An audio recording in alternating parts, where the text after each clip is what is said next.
Hi everyone. I'm sure most of you do know me. So I want you all to have a look at the picture behind me. What are your thoughts on this picture? Keep those thoughts in mind. Hopefully by the end you'll add to them or change some of them.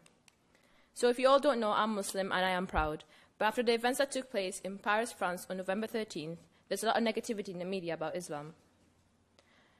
So in Google, if you go into Google and you type Muslim, Islam or Muslim woman, these are some negative pictures that come up. People think that Muslim women or Muslim girls have no rights or have no freedom, but we do. Look at me, for example. I'm Muslim, I'm a girl, but I don't wear a headscarf. I have the right and freedom to wear one. My mum wants me to wear it, but she's given me the right and freedom of wearing one when I feel comfortable enough. So what is Islam and what do we actually believe in? Islam is a beautiful religion, just like many others. It's a religion of peace and mercy. As a Muslim, I use the word Assalamu alaikum every day of my life. It's a wish for the other person to be blessed with peace. This is what it means to be Muslim.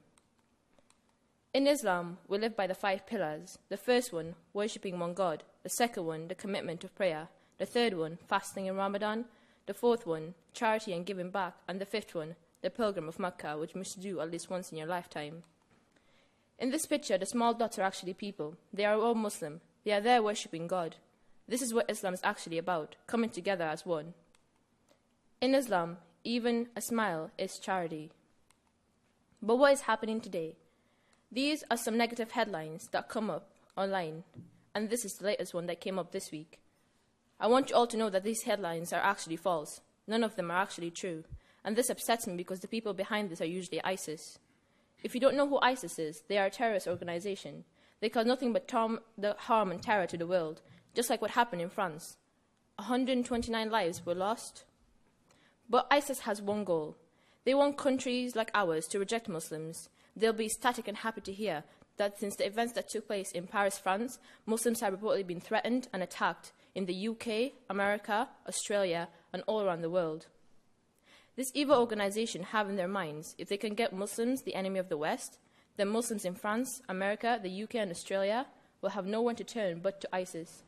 So if you are someone with a Facebook account, Twitter account, Instagram account, or any form of social media, which I'm sure everyone here has, and you are throwing out masses of hate, you are helping ISIS. You are supporting ISIS. This is what they want. So think about it.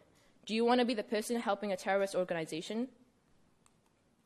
People think that ISIS only kills non-Muslims, but as a matter of fact, they don't.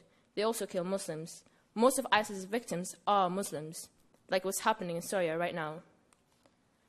Therefore, ISIS is not Muslim and is not the face of Islam. In Islam, we believe whoever kills an innocent person is as if they've killed all of humanity. That's why all Muslims stand together against ISIS.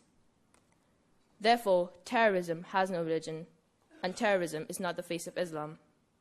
I had people come to me in school this week and last week telling me because I'm Muslim, I am a terrorist. And this is something I go through every day of my life, and it's become worse since what happened in France. But how has this affected Muslims around the world? If you haven't heard, on November 15th, a man pushes a Muslim woman into an oncoming underground train in London. Why? Because she was wearing a headscarf and she was a Muslim. Imagine if you're that woman, having to wake up every day and walk out your door knowing you will get attacked and threatened for doing what you believe. People also have this idea that refugees and immigrants are stealing the jobs, but they are not. Take my dad as an example. He's a doctor, and he's Muslim, and he's successful. He saves lives every day. He could have saved one of your relatives.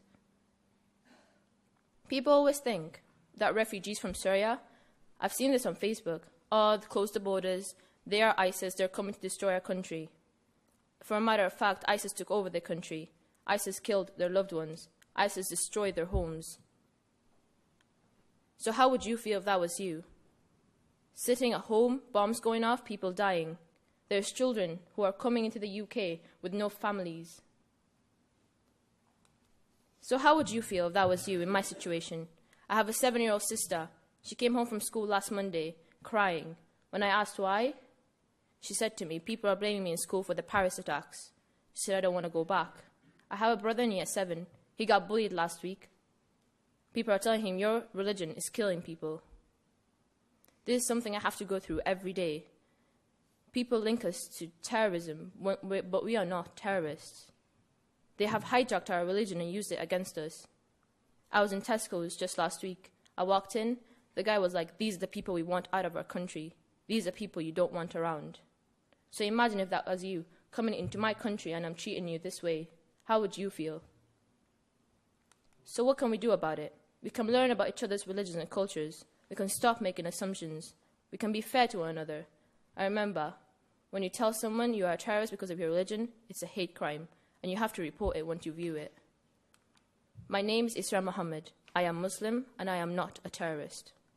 Thank you.